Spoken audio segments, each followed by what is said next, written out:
آواز بلند کیجئے، ریاست پاکستان کو بتائیے کہ عورت کی حرمت ہمیں عزیز ہے، عورت کی حرمت شریعت میں ہمارے قانون میں معتبر ہے، برتر ہے۔ یہ مقدمہ انتہائی گھٹیا مقدمہ ہے، واقعاتی طور پہ بھی اور قانون کی نظر میں بھی۔ ایک شخص کو گرفتار کیا جاتا ہے، 4 مہینے وہ غائب رہتا ہے خاور مانکا، اور اس کے بعد آ کے وہ درخواست دیتا ہے نکاح کے 5 سال اور 11 مہینوں کے بعد۔ چند لمحے قبل ہم نے اس عدت والے مقدمے میں اختتامی بحث کی ہے اور عدالت کو یہ بتایا ہے کہ یہ مقدمہ تمام عالم میں پاکستان کے لیے شرمساری کا باعث ہے۔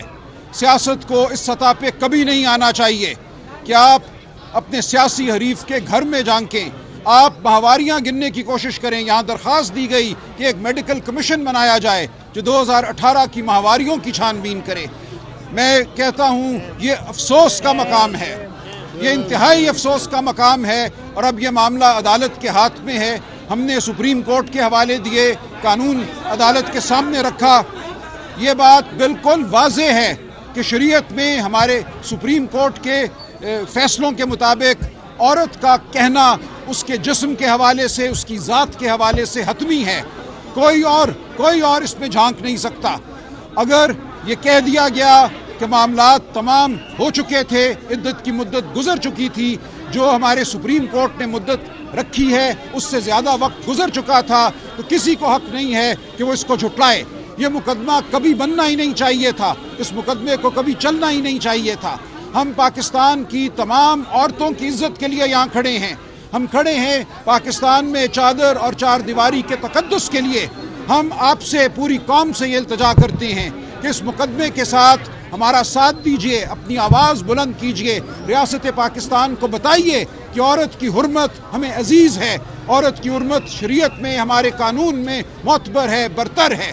یہ مقدمہ انتہائی گھٹیا مقدمہ ہے، واقعاتی طور پہ بھی اور قانون کی نظر میں بھی۔ ایک شخص کو گرفتار کیا جاتا ہے، 4 مہینے وہ غائب رہتا ہے خاور مانکا، اور اس کے بعد آ کے وہ درخواست دیتا ہے نکاح کے 5 سال اور 11 مہینوں کے بعد۔ عمران خان صاحب اور بشرا بی بی کا نکاح 1 جنوری 2018 کو ہوتا ہے، اور یہ درخواست نومبر 2023 میں داخل کی جاتی ہے۔ تو آپ کے سامنے ہیں تمام واقعات کہ کس طرح لوگوں کو مہروں کے طور پہ استعمال کیا جا رہا ہے سیاسی مقاصد کے لیے۔ سیاسی مقصد یہ ہرگز نہیں ہو سکتا کہ آپ عورت کی حرمت پر حملہ کریں۔ تو میں آپ کے توسط پاکستان کے عوام سے، پورے پاکستان سے یہ درخواست کرتا ہوں کہ آپ جہاں کہیں بھی ہیں اپنی آواز بلند کیجئے اس تمام بے حرمتی کے خلاف۔ آپ کہیے کہ ہمیں اس نہج کی سیاست قبول نہیں ہے، یہ نہ شریعت کے مطابق ہے نہ قانون کے مطابق ہے۔ انشاءاللہ 3 بجے ہم سمجھتے ہیں ہماری فتح ہوگی، لیکن میں قوم کو یہ کہنا چاہتا ہوں کہ کل سپریم کورٹ نے ایک تاریخی فیصلہ دیا، لیکن یاد رہے اس سے پہلے ہم الیکشن کمیشن میں مقدمہ ہار چکے تھے، پشاور ہائی کورٹ میں مقدمہ ہار چکے تھے، سپریم کورٹ میں بالآخر سنوائی ہوئی، ہماری جماعت کے تشخص کو مانا گیا، ہمیں پی ٹی آئی کے طور پہ اسمبلی کا ممبر مانا گیا۔ تو یہ مقدمہ بھی آگے چلے گا، دونوں میں سے ایک فریق یقیناً ہائی کورٹ جائے گا اور پھر معاملہ سپریم کورٹ میں بھی جائے گا۔ لہٰذا کوئی بھی فیصلہ ہو، ہم نے دل نہیں ہارنا، ہم نے لڑتے رہنا ہے، آخری اوور کے آخری بال تک ہم نے لڑنا ہے، جیسا عمران خان صاحب کہتے ہیں۔ تو انشاءاللہ حق اور سچ کی فتح ہوگی، اس فتح کو کوئی ٹال نہیں سکتا۔ آپ کا بہت شکریہ۔ آرگومنٹس تو بڑے جاندار تھے، لیکن اس کے باوجود بھی فیصلہ آپ لوگوں کے خلاف آیا۔ اب آپ کیا توقع کر رہے ہیں اس اپیل میں؟ دیکھیں، یہ اپیل جو ہے جس تناظر میں ہوئی آج، وہ بھی سامنے رہے قوم کے۔ 20 فروری کو اپیل دائر ہوتی ہے، سیشن جج اسلام آباد مقدمہ سنتے ہیں 3.5 ماہ۔ 29 مئی کا جو دن تھا وہ فیصلہ سنانے کے لیے مقرر تھا۔ فیصلہ سنانے والے دن وہ جج صاحب آ کے کہتے ہیں کہ بوجو میں قاصر ہوں، میں فیصلہ نہیں سنا سکتا۔